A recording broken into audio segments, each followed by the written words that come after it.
Hello ನನ್ನ ಕುಟುಂಬದವರೇ, ಹೇಗಿದ್ರೆಲ್ಲರೂ? ಇವತ್ತು ನಾನು ನಿಮ್ಮ ಜೊತೆ ಶೇರ್ ಮಾಡ್ತಾ ಇದ್ದೀನಿ ಸೂಪರ್ ಆದ ಒಂದು ತೊಂಡೆಕಾಯಿ ಪಲ್ಯ. ಗಸಿ ರೀತಿಯೇ, ಆದರೆ ತುಂಬ ಚೆನ್ನಾಗಾಗುತ್ತೆ. ಒಮ್ಮೆ ನೀವು ಮನೆಯಲ್ಲಿ ಇದನ್ನು ಟ್ರೈ ಮಾಡಿ. ಯಾರು ತೊಂಡೆಕಾಯಿ ಇಷ್ಟಪಡಲ್ಲ ಅವರು ಕೂಡ ಖಂಡಿತವಾಗಲೂ ಈ ರೀತಿ ನೀವು ಮಾಡಿಕೊಟ್ರೆ ತಿಂತಾರೆ. ತುಂಬ ಟೇಸ್ಟಿಯಾಗಿ ಬರುತ್ತೆ ಇದು. ಓಕೆ, ಇದು ಮನೆಯಲ್ಲೇ ಆದ ತೊಂಡೆಕಾಯಿ ತುಂಬ ಚೆನ್ನಾಗಿ ಬಂದಿದೆ, ನೋಡ್ಬೋದು. ಇವಾಗ ಇದನ್ನು ಕಟ್ ಮಾಡಲಿಕ್ಕಿಲ್ಲ, ಈ ರೀತಿ ಕರೆಕ್ಟಾಗಿ ನಾವು ಜಜ್ಜಬೇಕು. ಇಡಿಯನ್ನು ಚೆನ್ನಾಗಿ ತೊಳೆದು ಆಮೇಲೆ ಜಜ್ಜಿದ್ರೆ ಆಯಿತು. ಜಜ್ಜುವಾಗ ಕರೆಕ್ಟಾಗಿ ಜಜ್ಜಿ ನೋಡಿ, ಹೀಗೆ ಚಪ್ಪಟೆ ಹಾಕಬೇಕು. ಇದು ಇದೇ ರೀತಿ ಎಲ್ಲವನ್ನು ಕೂಡ ಮಾಡಿ ರೆಡಿ ಮಾಡೋಣ.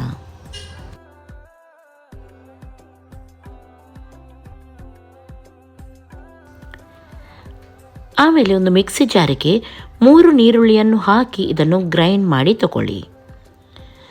ಆಮೇಲೆ ಸ್ವಲ್ಪ ಎಣ್ಣೆಯನ್ನು ಹಾಕಿ, ಇಲ್ಲಿ ನಾನು ಸಾಸಿವೆ ಎಣ್ಣೆ ತೊಗೊಂಡಿದ್ದೀನಿ.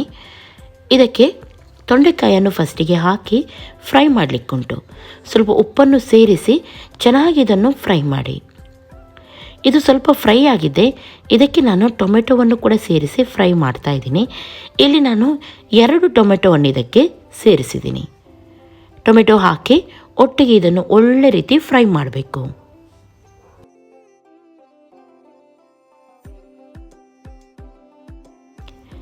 ಎಣ್ಣೆಯಲ್ಲಿ ಫ್ರೈ ಆಗಿದೆ, ಇದನ್ನು ತೆಗೆದು ಸಪ್ರೇಟಾಗಿ ಇಡೋಣ.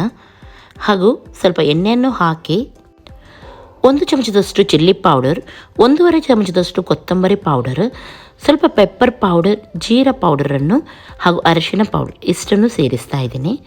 ಸ್ವಲ್ಪ ಫ್ರೈ ಮಾಡಿದ್ದು ಎಣ್ಣೆಯಲ್ಲಿ. ಗ್ಯಾಸನ್ನು ಲೋ ಫ್ಲೇಮಲ್ಲೇ ಇಟ್ಟುಬಿಡಿ. ಹಾಗೂ ಇದಕ್ಕೆ ಇವಾಗ ಗ್ರೈಂಡ್ ಮಾಡಿದ ನೀರುಳ್ಳಿಯನ್ನು ಹಾಕಿ ಹಾಗೂ ಸರಿಯಾಗಿದು ಫ್ರೈ ಆಗಬೇಕು. ಫ್ರೈ ಆಗುವಾಗನೇ ಇದಕ್ಕೆ ಜಿಂಜರ್ ಗಾರ್ಲಿಕ್ ಪೇಸ್ಟ್ 1/4 ಚಮಚದಷ್ಟು ಹಾಕ್ತಾ ಇದ್ದೀನಿ. ಹಾಗೂ ಒಳ್ಳೆ ರೀತಿ ಇದನ್ನು ಫ್ರೈ ಮಾಡ್ತಾ ಇದ್ದೀನಿ. ಎಣ್ಣೆ ಎಲ್ಲ ಮೇಲೆ ಬರೋವರೆಗೂ ಫ್ರೈ ಮಾಡೋಣ. ಮಸಾಲ ಚೆನ್ನಾಗಿ ಫ್ರೈ ಆದಮೇಲೆ ಇದಕ್ಕೆ ತೊಂಡೆಕಾಯಿಯನ್ನು ಸೇರಿಸೋಣ. ಹಾಗೂ ಒಂದು 2 ನಿಮಿಷ ಚೆನ್ನಾಗಿ ಇದನ್ನು ಇದೇ ರೀತಿ ಮಿಕ್ಸ್ ಮಾಡಿ ಎಣ್ಣೆಯಲ್ಲಿ. ಓಕೆ, ಆಮೇಲೆ ಇದನ್ನು ಬೇಯಿಸಬೇಕಲ್ವ, ಹಾಗಾಗಿ ಇದಕ್ಕೆ ಸ್ವಲ್ಪ ಜಾಸ್ತಿ ನೀರನ್ನು ಸೇರಿಸಿ ಇಡೀ ಇರೋದ್ರಿಂದ ಸ್ವಲ್ಪ ಹೊತ್ತು ಹಿಡಿಯುತ್ತೆ ಇದು ಬೇಯಲಿಕ್ಕೆ. ಹಾಗಾಗಿ ಚೆನ್ನಾಗಿ ಇದನ್ನು ಮೀಡಿಯಮ್ ಫ್ಲೇಮಲ್ಲೇ ಮುಚ್ಚಿಟ್ಟು ಬೇಯಿಸೋಣ. ಉಪ್ಪು ನಾನು ಮೊದಲೇ ಹಾಕಿದ್ದೀನಿ, ನೀವು ಕಮ್ಮಿ ಹಾಕಿದ್ದೀರಾದರೆ ನೋಡಿಕೊಂಡು ಹಾಕಿ ಆಮೇಲೆ ಬೇಯಿಸಲಿಕ್ಕೆ ಇಟ್ಟುಬಿಡಿ. ಓಕೆ, ಇನ್ನೂ ಕೂಡ ಇದು ಬೇಯಲಿಕ್ಕುಂಟು, ಸಾಫ್ಟ್ ಆಗಲಿಕ್ಕುಂಟು, ಹಾಗಾಗಿ ಸ್ವಲ್ಪ ಹೊತ್ತು ಮುಚ್ಚಿಟ್ಟಿದ್ದೆ ನಾನು. ಇವಾಗ ನೋಡ್ಬೋದು ಗಸಿ ಎಲ್ಲ ಪರ್ಫೆಕ್ಟ್ ಆಗಿದೆ. ಹಾಗೂ ತೊಂಡೆಕಾಯಿ ಕೂಡ ಸಾಫ್ಟ್ ಆಗಿದೆ.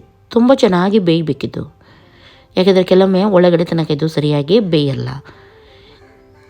ನೋಡ್ಬೋದು ಇಲ್ಲಿ ಪರ್ಫೆಕ್ಟ್ ಆಗಿದೆ. ಇವಾಗ ಇಷ್ಟೇ ಮಾಡಲಿಕ್ಕಿರೋದು. ಉಪ್ಪೆಲ್ಲ ಕರೆಕ್ಟಾಗಿದೆಯಾ ನೋಡಿ. ಇದಕ್ಕೆ ಕೊತ್ತಂಬರಿ ಸೊಪ್ಪು ಅದೆಲ್ಲ ಏನು ಬೇಕಂತ ಇಲ್ಲ, ಇದೇ ರೀತಿ ನೀವು ಸರ್ವ್ ಮಾಡಿದರೆ ಆಯಿತು. ತುಂಬ ರುಚಿಯಾಗಿರುತ್ತೆ. ಒಮ್ಮೆ ನೀವು ಇದನ್ನು ಟ್ರೈ ಮಾಡಿ. ಇವತ್ತಿನ ಈ ರೆಸಿಪಿ ಇಷ್ಟ ಆಯಿತು ಅಂತಾದರೆ ಲೈಕ್ ಮಾಡಿ, ನಿಮ್ಮ ಫ್ರೆಂಡ್ಸ್ ಜೊತೆ ಎಲ್ಲರ ಜೊತೆ ಶೇರ್ ಮಾಡಿ. ಹಾಗೂ ಇಂಥದ್ದೇ ಸಿಂಪಲ್ ರೆಸಿಪಿಗೋಸ್ಕರ ನನ್ನ ಚಾನಲನ್ನು ಫಾಲೋ ಮಾಡ್ತಾಯಿರಿ. ಎಲ್ಲರಿಗೂ ಟೇಕ್ ಕೇರ್, ಬಾಯ್ ಬಾಯ್.